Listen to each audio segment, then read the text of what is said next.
Pre-election setup. Administering the oath. On the back of the informational pamphlet found in the general form zipper bag, the commissioner in charge administers the oath on Election Day to all commissioners and takes the oath themselves prior to the opening of the polls on Election Day.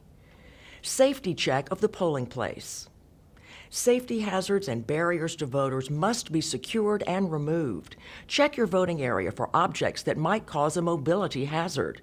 Look for electrical cords, clutter, unsecured mats or rugs, locked doors, and any other barriers. If temporary accessibility equipment is being used, such as ramps, temporary signs, cones, or mats, make sure they're in place. Call the clerk's office immediately if you're missing any temporary accessibility equipment. Machine setup. Position the voting machines, lock the wheels, plug in the first machine, and daisy chain the others together. Look for the yellow AC power light to confirm power is working on the voting machines. Check for any physical damage to the machines.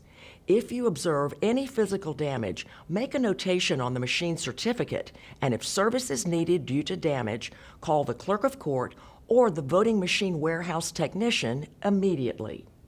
Attach the operator panel by hanging it on the exterior of the voting machine. Retrieve the audio bag and connect the audio unit to the back of the supply or lead voting machine. Locate the red knob to power on the voting machine by turning the knob to the on position. Wait for the voting machine to completely power up. Look at the operator panel. It should read, "Ready to open polls, election." If you get any error message, it is important to call the clerk's office or speak to a machine technician to report the error and get instructions before proceeding. Opening the polls. Open the polls on every voting machine. To open the polls, insert the silver key into the polls open, polls closed slot and turn the key to the open position. You'll hear an electronic sound.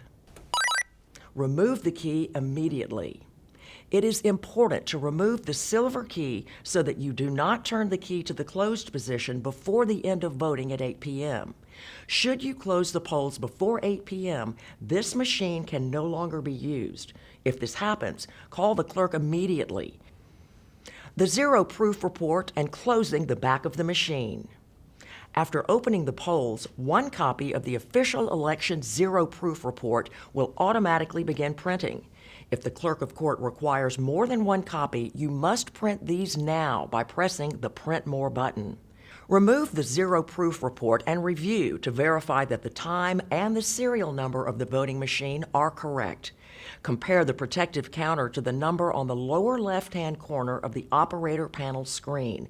Make sure the public counter is 0. Verify the ward and precinct are correct, and verify that all candidate and proposition counters are 0. You can now close the back of the machine. Thread the operator panel cord through the groove in the back door, close, and lock the door with the yellow-capped key. Raising front panel, completing B2 key envelope. Move to the front of the voting machine and pull the voter panel up in a vertical position. It won't drop or fall. This is the position to use for voters who need to be seated while voting. Now, move to the back of the voting machine and pull the maroon latch and tilt the voter panel until it is resting on the back of the voting unit. Move to the front of the voting machine again to unlock the front panel using the yellow-capped key. Unfold the doors.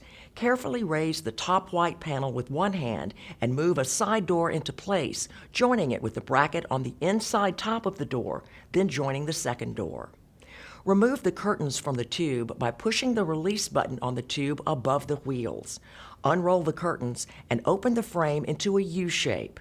Gently push the arms of the curtain frame through the open knobs on the inside of the front doors. Check that the ballot information is all correct. To do this, make sure the ballot information on the zero proof report matches the ballot information on the machine face and that it matches the ballot information on the sample ballot found in the precinct-specific envelope. If any ballot information is not correct, call the clerk's office. If all is correct, fill in the date on the zero report and have all commissioners sign the report before posting it at the entrance to the polling place. You may find the Braille book and a full-page magnifier located on the inside front door of the supply or lead machine or in the green canvas bag for anyone's use to be able to magnify the ballot on the voting machine. Place voting machine keys in the B2 key envelope and seal. All commissioners sign the key envelope and it remains sealed until voting is complete or if the keys are needed to service a voting machine. All service information must be documented on the back of the envelope. Putting out the Vote Here A-frame signs. All polling places will have at least one A-frame Vote Here sign.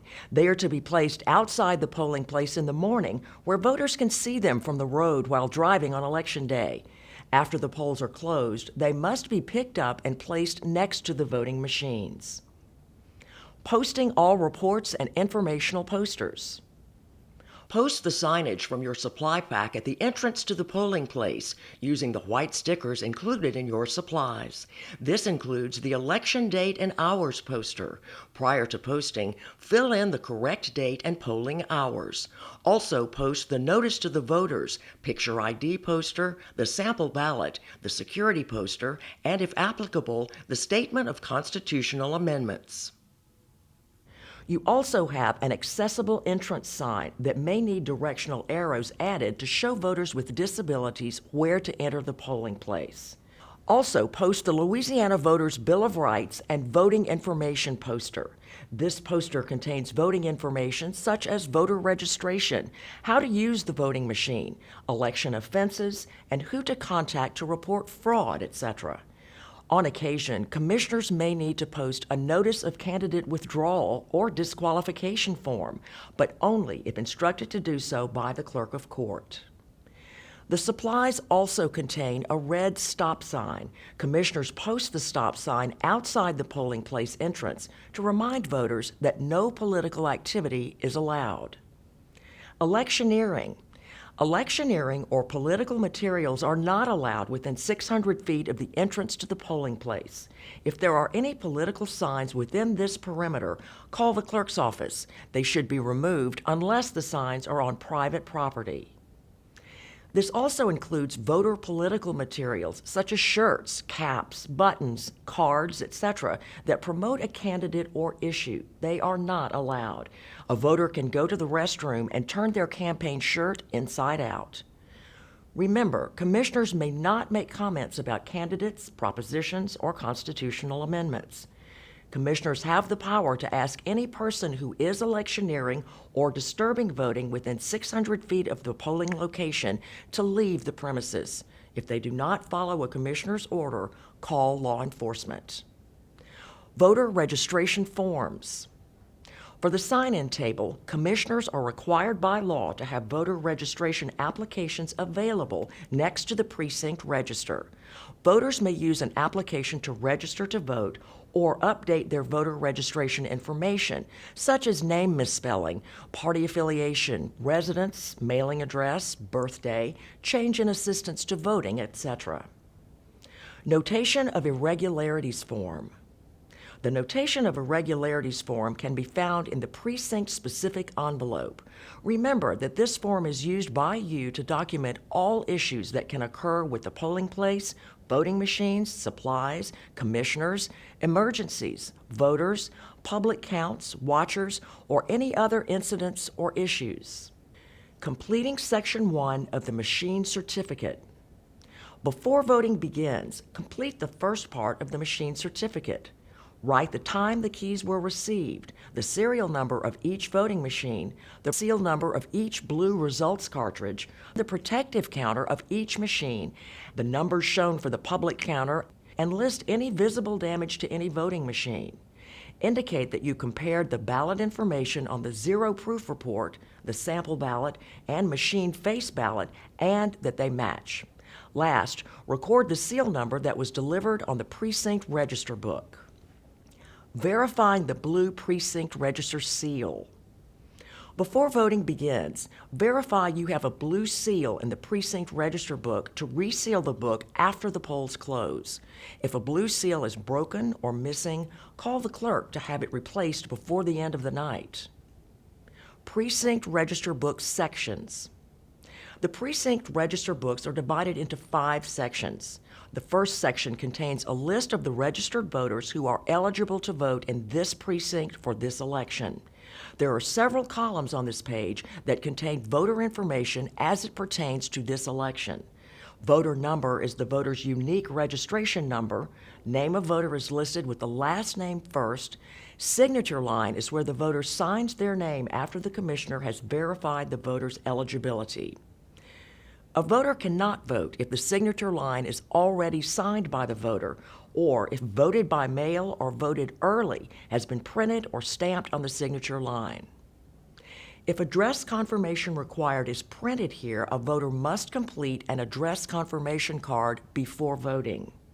Commissioner initials. Once a voter has been verified, the commissioner will initial here. If ROV is already printed, then the voter has voted by mail or voted early. If voters sign the precinct register books during early voting, it will contain initials by the registrar's staff. Barcode. It is important that nothing is written or marked on the barcode, otherwise it will not scan for the registrar. Address, date of birth, and mother's maiden name. This column is used for identification purposes.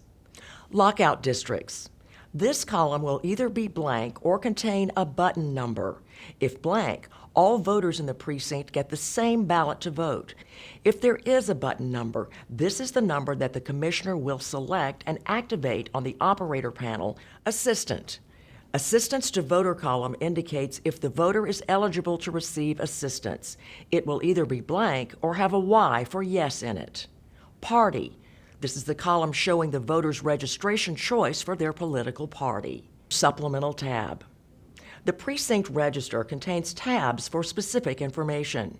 The supplemental tab is where you put supplemental precinct register pages that are delivered election morning by the clerk's office before voting begins and will arrive in the list or supplemental list envelope. These pages are used to find voters when they are not in the original pages of the precinct register. Also in this envelope, you may find a list of persons that voted absentee by mail and red pens. Always work the supplemental list of persons that voted absentee by mail by finding the voter's name in the precinct register and writing voted by mail on their signature line and initialing with the provided red pens so that if they come into the precinct to vote, you will know that they have already voted. You may also receive a call from the registrar to mark voted by mail on a voter's signature line if a ballot is received by the registrar from a military person or overseas citizen on Election Day. If you do not receive the list or supplemental envelope and need to know if a person is authorized to vote, call the registrar or the Secretary of State's office for assistance. Remember to check these supplemental precinct register pages if you do not find a voter's name in the original precinct register. Precinct Register Correction Affidavit tab. The Precinct Register Correction Affidavit tab contains blank precinct register pages for commissioners to print a voter's name and have them sign when using a precinct register correction form. This form is only used when a voter's name is not found in the precinct register or the supplemental precinct register and an election official authorizes the voter to vote. If a voter wishes to make changes, such as misspelling, incorrect birthday, address, mother's maiden name, political party, etc., they can do so by completing a new registration form. If there is a lockout, the Registrar of Voters or Secretary of State's office will give you the correct button number to press on the operator panel. Provisional Voters tab. This tab is only used during federal elections when a person votes a provisional ballot. The commissioner prints the voter's name on the precinct register pages behind the Provisional Voters tab. The voter signs next to their name, prints their address, and the commissioner initials.